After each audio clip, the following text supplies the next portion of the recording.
Assalamu alaikum wa rahmatullahi wa barakatuh. Intumwa y'Imana sallallahu alayhi wa sallam muri hadithi aratubwira ibyiza byo kurya itende.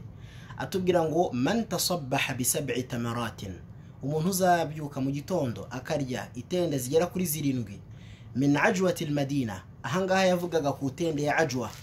Ajwa ni itende mu tende zera mu mujyi wa Madina, ari nayo tende y'ubwoko bwa mbere ibisa umukara, ariyo tende nziza kuruta izindi tende zose.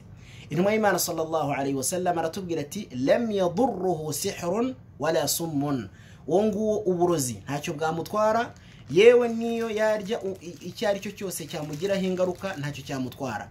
Izi tendero za ajwa ku bahaji baje Maka nizo tende za mbere nziza kurusha izindi. Mu yindi riwaya ya hadithi intumwa y'Imana sallallahu alayhi wa sallam iratubwira ati mimma bayna labatayha, niyo warya ku tende izarizo zose zera mu mujyi wa Madina ntacyo uburozi bwagutwara uko bwabo bumeze kose. Itende ni kimwe mu byiza. Fata itende zigera kuri 7 byibura buri mu gitondo uko byutse, kubera ko itende ifite akamaro, ifite isukari w'umwimerere utasanga ahandi ahariho hose.